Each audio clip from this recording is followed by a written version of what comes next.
Salut à tous, c'est Alex. Donc aujourd'hui on se retrouve pour une vidéo sur deux displays, donc Ancien Guardian, donc en anglais.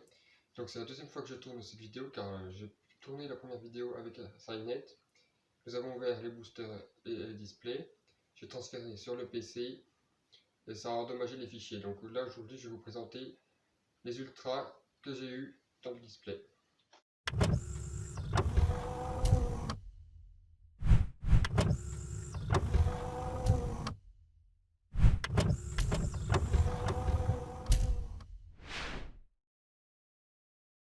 Donc, avec Cynet, nous avons ouvert deux displays, les anciens gardiens. Donc, Cynet recherchait les solfacors monstres pendules, moi je recherchais les reptiles ogdoadiques et un ami recherchait les urs arctiques. Ça des monstres bêtes et synchro. Donc, dans ce display, c'est la première, nous trouvons une première synchro niveau 1, donc ça c'est très intéressant. Donc cette édition est composée de 35 cartes rares, 15 super, 10 ultra et 15 cartes collector. Donc également disponible en collector. Donc voilà. Donc cette édition est composée exactement de 75 cartes. Donc je vais vous présenter les ultras que nous avons eu. Donc je ne vais pas mettre les super car nous avons eu presque tout en 3 fois. Donc la première ultra, donc c'est Grand Chariot Urs Arctique. Donc cette carte, elle permet de détruire des cartes sur le terrain. Donc pour l'invoquer, il faut un monstre synthoniseur de niveau 8 et un monstre non synthoniseur synchro de niveau 1. Donc c'est la différence entre les deux niveaux pour l'invoquer. Donc on soustrait. Donc voilà, c'est plutôt pas mal. C'est une nouvelle mécanique.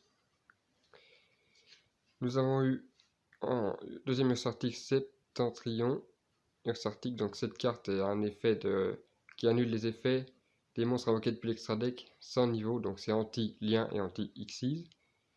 Donc c'est plutôt pas mal. En plus elle a 3000 d'attaque. Cette carte est une carte bête guerrier.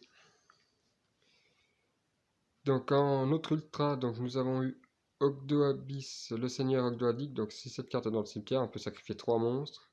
On invoque spécialement cette carte. Une fois tant que cette carte est force recto sur le terrain, effet rapide, vous pouvez envoyer tous les autres monstres force recto qui sont invoqués spécialement depuis le cimetière exclu. Et on les détruit. Donc voilà, c'est le boss Ogdoadique, reptile. Donc en autre ultra, nous avons eu Aminusia, la reine Ogdoadique. Donc pareil, il faut sacrifier des monstres pour l'invoquer spécialement depuis le cimetière.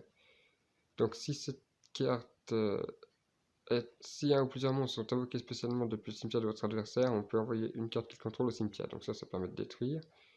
Et sur notre effet, si un ou plusieurs monstres sont envoyés depuis la main ou deck de votre adversaire au cimetière, on peut invoquer spécialement un monstre, lumière ou ténèbres reptile depuis votre cimetière.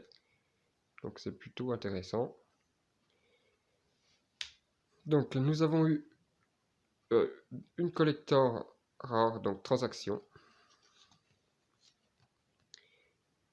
Voilà. Donc c'est la première collector qu'on ouvre avec Cynet. Donc cette collector se trouvait dans le premier display, dans le dernier booster tout à droite.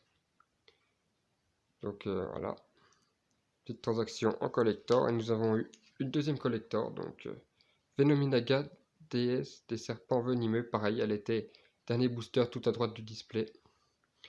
Donc c'est une vraie coïncidence quand même, parce que tout à droite, dernier booster, c'est bizarre quand même. En vrai, je trouve cette carte magnifique en collector. Donc voilà. Donc pour récapituler, donc en deux displays, nous avons eu 2 collectors, 4 ultras. Je pensais vraiment pas avoir de collector, au moins, parce que je pensais qu'elles étaient assez rares, mais finalement non, puisque nous avons eu 2. Donc dites-moi dans les commentaires si vous avez eu aussi des collectors rares, ça m'intéresse. Donc voilà, nous on se retrouve à la fin de cette vidéo. Donc c'est une édition plutôt assez intéressante. Donc pour ma part, je vais me récupérer le maximum d'Ogdoadique car c'est un deck qui peut peut-être venir un petit peu méta, mais je pense pas pour le moment. Normalement, Konami avait dit que c'était un archétype Xyz, donc je pense qu'il aura du support très prochainement en monstre Xyz. Donc, et les pendules, c'est plutôt un deck assez intéressant aussi, comme le Sartic, à voir ce que ça donne dans les prochaines semaines. Donc je vous dis à la prochaine pour une autre vidéo. C'était Alex. Ciao. C'est l'heure du